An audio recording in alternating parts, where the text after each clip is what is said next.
This is the Making Noise podcast. You're totally right with the fact that, you know, we're constantly trying to like prove ourselves for things, and it's hard to not seek that validation. Yeah. You have to be accepted by someone to get the thing that you want. Yeah. And I think that goes back to what you were saying about having some sort of purpose outside of what, you know, like, I guess like a vision statement in a way, you know? I mean, I know, like, I keep track of everything I apply to, only to know that what I applied to, when I applied, what I submitted, and then like I can reapply again if I don't get accepted.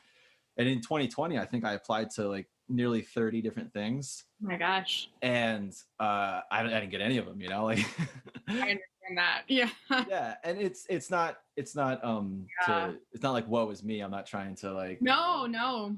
It's just to display like to confirm like what you're saying is, it's like, yeah, it's you have to keep putting yourself out there, and it's hard to maintain that balance of like sanity and like yeah exactly. And rejections are essential in the path to success. Like, you have to have rejections to be successful, and just knowing how to handle them in a healthy way is really helpful, especially when like you said, like, you can apply to like so many things, and then if you don't get any of them, like, a lot of the time it's common to question your sense of self-worth, when often the case is just that they only had like one or two openings, and there's a lot of factors that go into decisions. But yeah, I definitely understand, like, when I was preparing for graduation this past May, I submitted to a lot of orchestral fellowships, and I was really hopeful that I would get at least one of them, and I didn't get any. And that was kind of like, I put all my eggs in that basket. And after that, I was like, I really felt like a failure. But then I had to work through that process, because it's like, okay, well, you know, so many people applied to this, and it doesn't mean that my tape was bad necessarily. It was just the circumstance, and you have to kind of like take that. And it's always helpful to ask for comments if they have comments from the judging process, because you can learn from it, but it's really hard. Yeah. And then you will get that one acceptance, and then it kind of makes everything all better, in my opinion. Yeah, I definitely agree with that.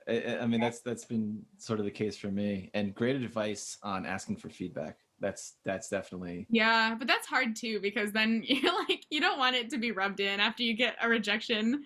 But it's also, it can be really helpful, because if you apply for that same thing in the future, and there was something that they thought could be improved, and you go in and improve it, maybe it'll increase your chances in the future. But yeah, it's like, that's hard for me.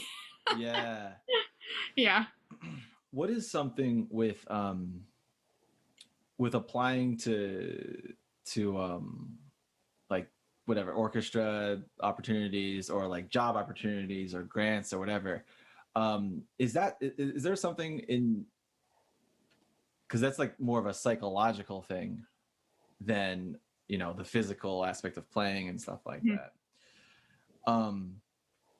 What is something like, what is like one thing that you think would be beneficial for most people to be doing to help them maintain that balance? Like we mentioned having a vision and stuff, but like, I'm being really, really vague with this.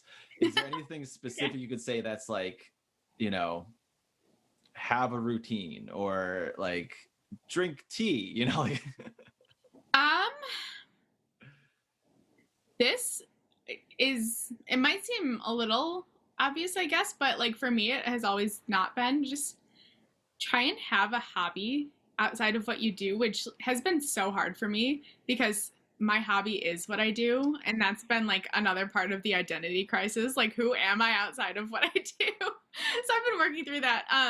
But yeah, just really having like healthy coping mechanisms, I would say. So for me lately, I mean, like, I definitely have the occasional beverage, you know, but you know, but yeah, outside of that, I typically, like, the way I unwind is, usually I value my Netflix time before bed. And I like will get invested in a show and I'll watch a couple episodes of it because it really just helps take my mind off of things. And then I also have been really loving exercising lately, especially when we spend so much time inside, because exercise really it can help reduce symptoms of anxiety, which is something that a lot of people don't know, I think. And so I've always been a really anxious person, and when I do a workout, I feel a lot better after, and then I sleep a lot better too that night because it just like puts you in a really great sleep mood.